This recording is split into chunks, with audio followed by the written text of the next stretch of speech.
ये हम कहेंगे कि आप सब मंदिर जाते हैं पूजा करने के लिए, अच्छी बात है, श्रद्धा भाव भक्ति है, अच्छी बात है। लेकिन ये भी सारे लोग फूल बेचने वाले बैठे होते हैं। शास्त्र में, पुराण में लिखा होता है कि बासी फूल भगवान को नहीं चढ़ाना चाहिए। बात सही है, नहीं चढ़ाना चाहिए। लेकिन मंदिर में हम लोग जाते हैं तो बासी फूल माला तो खरीदना ही पड़ता है, क्योंकि कब का तोड़ कर लाए हैं, किस दिन का तोड़ कर लाए हुए हैं, माला बनाए हैं, बेच रहे हैं। आज नहीं पूरा बिक पाया, कल बिकेगा, परसों नरसों बिकेगा, 2-3 दिन हो जाता है। वही फूल माला ले करके हम प्रभु श्री राम जी पर, अन्य सारे देवता देवी के ऊपर हम चढ़ा करके समर्पित करते हैं। अपने आत्मा को संतोष हो जाता है कि हमने फूल माला भगवान को पहना दी, चढ़ा दी, भेंट में कर दी, तो ठीक है, अपना सोचना तो सही बात है।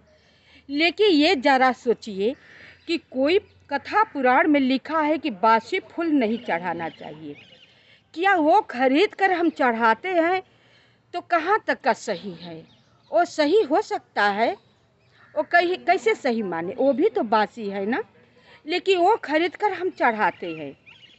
तो ये इस विषय पर हम अभी चर्चा कर देते हैं, अब सबको सुना देते हैं। सही घटना ये बात है जो कि अपने के मालूम नहीं था। पहले हमने भी बहुत चढ़ा चुके हैं, लेकिन अब चढ़ाने पर डर लगता है। एक घर की लड़की जो थी, जवान थी, शादी योग हो गई थी, वो बहुत बीमार रह रही थी, बहुत बीमार रह रही थी। बहुत डॉक्टरों के पास उसके माता पिता ले गए, इलाज करा रहे थे, ठीक कराना चाहते थे। कोई उसके रिपोर्ट में रोग आता था नहीं, डॉक्टर कोई रोग बता ही नहीं पा रहे थे, इस दवा दे देते थे, क्योंकि रोग कोई निकलता था नहीं। सारे लोग इतना परेशान थे, कितने सालों तक बेड पर वो पड़ी रही, वो ठीक नहीं हो पा रही थी। अब घर वाले सोचने लगे कि इसे क्या हो गया है, कोई रोग निकल नहीं रहा है, ठीक हो नहीं रही है। यहाँ तक कि तांत्रिक गृह से सारे जगह दिखाया गया, लेकिन वो कहीं पर ठीक नहीं हुई, किसी से नहीं ठीक हो पा रही थी। घर वाले यही सोच रहे थे कि शायद इसकी मृत्यु हो जाती तो कम से कम इसका बन जाता। अरे उसका क्या बन जाता, बन तो अपना जाता कि सेवा करते करते, दवा कराते, दिखाते, सुनाते, पूरे परिवार ऊब चुके थे, लेकिन ठीक होने का नाम ही नहीं ले रही थी। अचानक सा पूरे परिवार में गम में सब डूबे हुए थे, चिंता में पड़े हुए थे। माहौल ऐसा बना हुआ था, किसी के चेहरे पर थोड़ा सा मुस्कान न था। भगवान रूप धारण करके भिक्षु के रूप में आते हैं। जय हो जजमान कह कर के भिक्षा मांगने की आवाज लगाते हैं। मन दुखी होते हुए एक युवक निकलता है। वो कहते हैं कि बेटा तुम्हारा मन इतना चिंतित क्यों है? कहे बाबा आप भिक्षा मांगने के लिए आए हैं ना, आप भिक्षा लीजिए और चलते बनिए। कहे नहीं बेटा, तुम लगता है बहुत दुखी हो, कुछ अपना दुख का बात तो बता दिया करो, शायद कुछ हल हो जाए। कहे बाबा दुनिया देखकर दुख का निवारण नहीं कर पाए, आप क्या करेंगे? जो दुख है सो है। मेरे ऊपर भगवान भी कुपित हो गए हैं, वो भी दुख का निवारण नहीं कर पा रहे हैं। बोले बाबा क्या बात है, कहो तो हम भी सुने, शायद सारे लोग डॉक्टर तांत्रिक ग्रह नहीं कर पाए, हमसे हो जाए। नहीं बताना चाहते थे क्योंकि बहुत दुखी थे, सबको दिखाकर हार गए थे। तो कहे बाबा हम फिर भगवान भी रूठ गए हैं, वो भी नहीं सुन रहे हैं, कोई किसी का नहीं है, जब सुख होता है तभी देवता भगवान सुनते हैं, आदमी सुनते हैं। जब किसी पर मुसीबत आ पड़ती है ना, तो सब सारे के सारे जग इंसान देवता अपना आँख बंद कर लेते हैं। वही हाल मेरे साथ हुआ है। बाबा आप मुझसे मत कहवाइए, लीजिए अपना भिक्षा चलते बनिए। बाबा भिक्षा नहीं लेते हैं, कहते हैं कि नहीं बेटा, तुम इतना दुखी हो, बता नहीं रहे हो।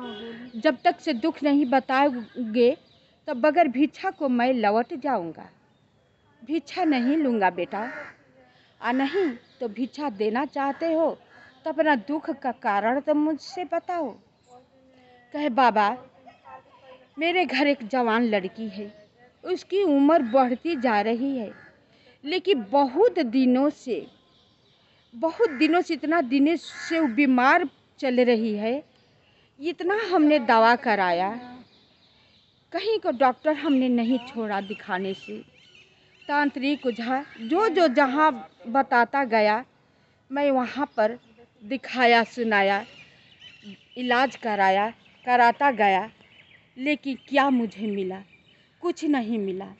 लड़की ठीक होने का नाम ही नहीं ले रही है। अब यही मन में आता है कि मर भी जाती तो अच्छा हो जाता। ये मर क्यों नहीं जा रही है? किस जन्म का पाप इसे इतना दुख दे रहा है? अपने लोग देख करके कष्ट हो रहा है। कहते हैं बाबा, इतना ही में घबरा गए, सिर्फ इतनी सी बात है। बोलते हैं कि इतनी सी बात आप कह रहे हैं। रहने दीजिए बाबा, आप साधु संत ठहरे। आप मनुष्यों को, परिवार को, घर गृहस्थी को, दुख मुसीबतों को आप क्या समझेंगे? आपकी बस की बात नहीं है। आप तो इतनी सी बात कह करके ख़त्म कर दिए।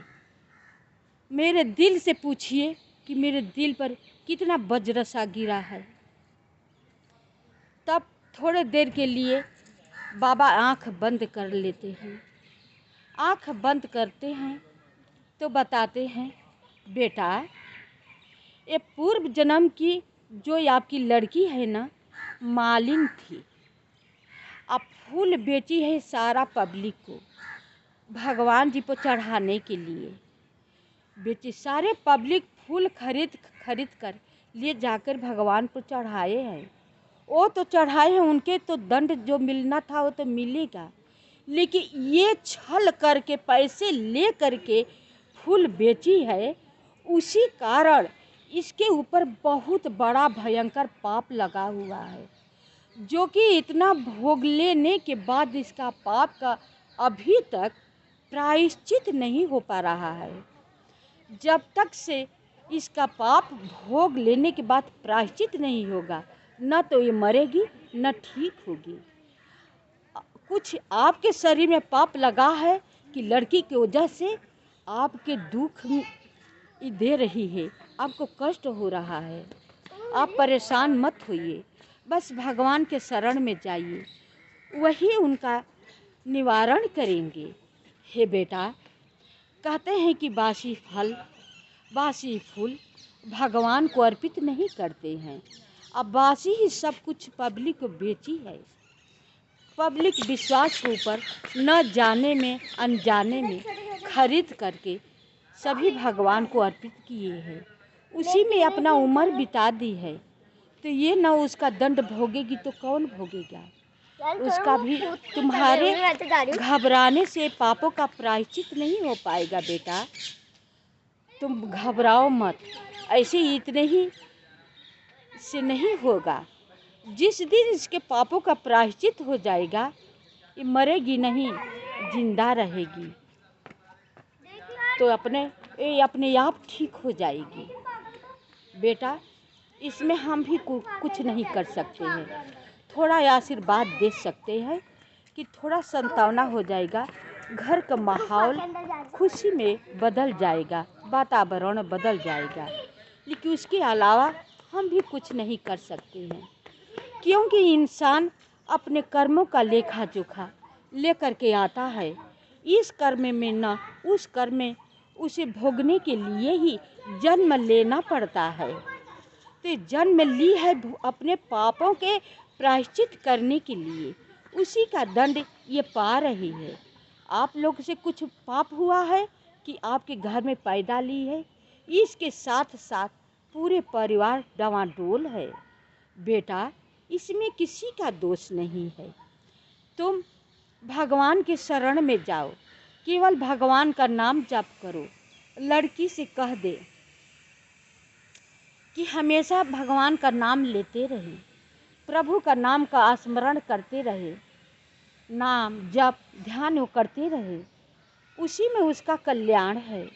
कहीं जाने आने से, तांत्रिक ओझा पंडितों से कुछ होने वाला है नहीं। बेटा, चिंता शोक त्याग दो।